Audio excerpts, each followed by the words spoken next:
जब भारत के प्रधानमंत्री ने पोखरण में परमाणु परीक्षण कर लिया तो सैफिस्तान को मिर्ची लगनी ही थी।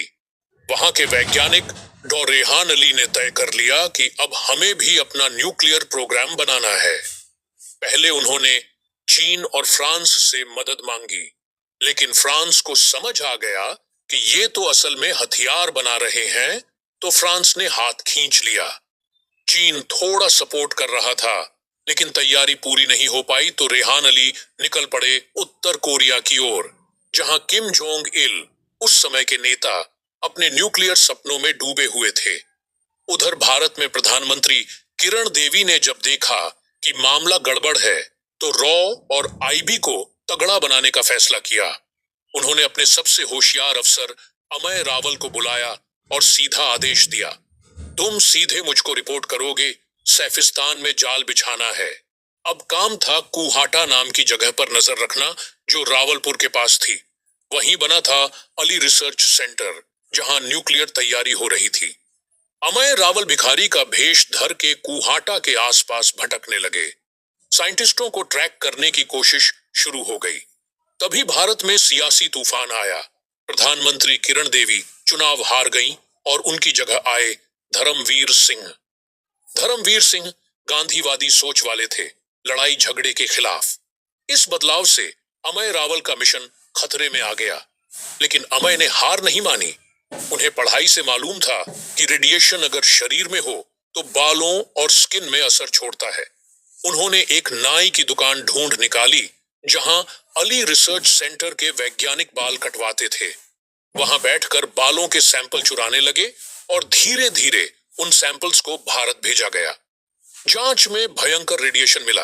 साफ हो गया कि सैफिस्तान न्यूक्लियर बम पर काम कर रहा था। अब प्लान बना कि कैसे इस मिशन को नेस्तनाबूद किया जाए। अमय रावल ने एक शानदार आइडिया निकाला। इजराइल की खुफिया एजेंसी मोलसाद से संपर्क किया। उन्होंने मोलसाद को समझाया, जैसे तुमने इराक का न्यूक्लियर प्लांट उड़ाया था, वैसे ही सैफिस्तान का भी खत्म करो, वरना सबसे पहले खतरा तुम्हें ही होगा। मोलसाद मान गया, पर शर्त रखी, रास्ते में एयरक्राफ्ट को रिफ्यूलिंग चाहिए। अमय ने भारत के गुजरात राज्य में रिफ्यूलिंग का इंतजाम कराने की कोशिश की, लेकिन जब धर्मवीर सिंह के पीएमओ को रिपोर्ट भेजी तो साफ मना कर दिया गया। हम शांति में विश्वास रखते हैं, हमारी धरती से हमला नहीं होगा। फिर भी अमय ने हिम्मत नहीं हारी। उन्होंने सेंटर के एक साइंटिस्ट को फंसाया, जिसके किसी युवती के साथ नाजायज संबंध थे। धमकाया और डील की, मुझे ब्लूप्रिंट दे दो, बदले में $1000 ले लो और भाग जाओ। साइंटिस्ट राजी हो गया, लेकिन धर्मवीर सिंह ने फिर पैसे देने से मना कर दिया। भारत की रॉ के प्रमुख नीरज साहनी ने गुस्से में आकर इस्तीफा दे दिया, क्योंकि सरकार एजेंट्स की मेहनत की कदर नहीं कर रही थी। इसी बीच सैफिस्तान में जनरल रूफ हसन नाम के आर्मी चीफ ने सत्ता संभाल ली। जनरल रूफ रिश्ते सुधारने के लिए आसपास के देशों से बातचीत करते रहते थे। एक दिन भारत के प्रधानमंत्री धर्मवीर सिंह से भी फोन पर बात की, मगर बातचीत के दौरान धर्मवीर सिंह ने अकड़ दिखाते हुए बोल दिया, हमें सब पता है रूफ, तुम कुहाटा में क्या कर रहे हो, तुम्हारे कितने वैज्ञानिक हैं और क्या टेस्टिंग हो रही है। जनरल रूफ के होश उड़ गए। उन्हें समझ आ गया कि उनका मिशन लीक हो गया है।